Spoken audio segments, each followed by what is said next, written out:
I was in the 11th grade in high school, very into high school, and finding out that I was pregnant at the age of 17 was really hard. I mean, I didn't tell my mom for about a good 3 weeks because I was scared. I mean, I was still in high school. I mean, I had everything going for myself, and I felt like, having a baby at that time, that's going to ruin everything. I didn't know. I was terrified to tell anyone anything. So, her first instinct was like, you're too young to have a baby. We can't afford it. It was me, my two brothers, and her by herself trying to make ends meet. And so my first option was, an abortion. I still remember going to the Roost Street abortion facility that one morning in the summer of 2006 when I was a full-time sidewalk counselor. We scheduled an appointment for an abortion. My mom and I got in the car. We went down to Dallas and we pulled up to the abortion clinic. But the access there was really tough with women, and I remember the atmosphere being so different. Out of nowhere, we started praying. We were like, God, we don't know which way to take. Do we yes or or just show us a sign? And right whenever I remember we prayed to God and we were like, God, show us a sign. A sidewalk counselor walks up. I remember walking up to this car where the grandmother of this child was driving, so the mother of this young girl. This young girl was in the passenger seat, 17 years old, scared as all get out. I guess your first feeling is, oh, here comes somebody trying to tell me what to do. And usually, you see this stuff all the time because, driving in Dallas, you'll see, the abortion clinics and there's people out there.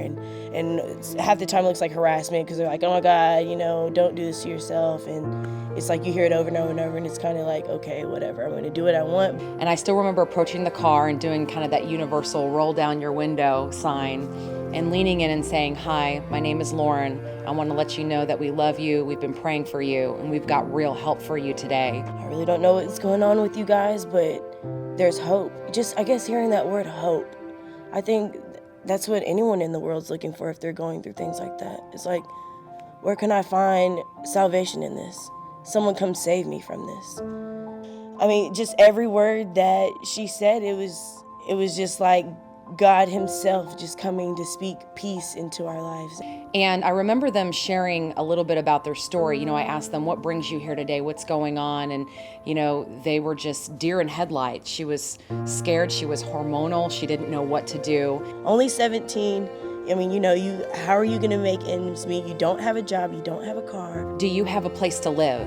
And she said, yes. And I said, do you have a car? And she said, no. And I said, but Mom does, right? And she said, yes. Slowly, she began to put the pieces together. I said, you have more things than a lot of women who decide to have their babies. I found out later that young mom had so much going on in her family. They barely had anything. They were trying to make ends meet.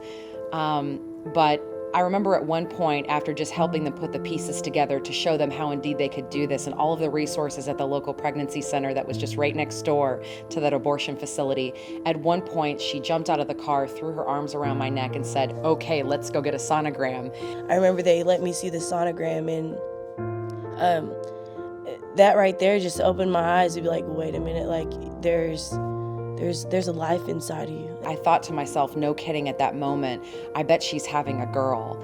And I found out later that Christmas, just a day after Christmas Day, that Jayla was born.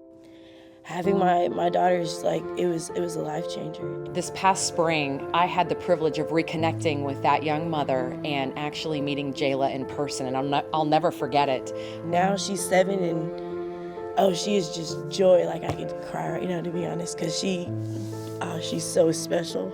And I remember when we spent that first time together that Jayla would ask to hold my hand or sit in my lap, or she'd ask for a hug, and I thought, is there anything better than this? She's very special. Sorry, guys.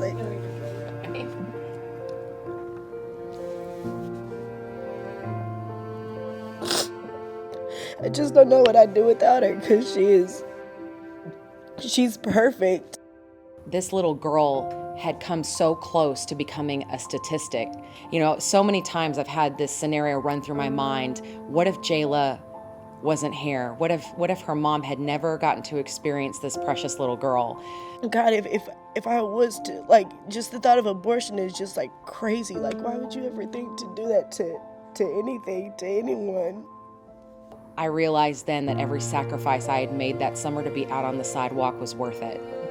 She's perfect. Like, she's so well behaved, and she's like everything. Like, even teachers say the same thing. They're like, if I have a kid, I want a kid to be just like Jayla, because she's so smart and helpful, and she's not your average 7-year-old. Like, she's the perfect kid.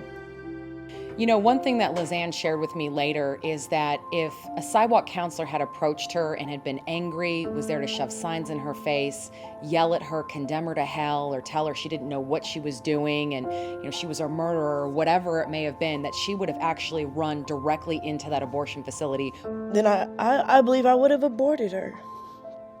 And that would have been something that I just would have regretted. Like, I don't see how you can do that.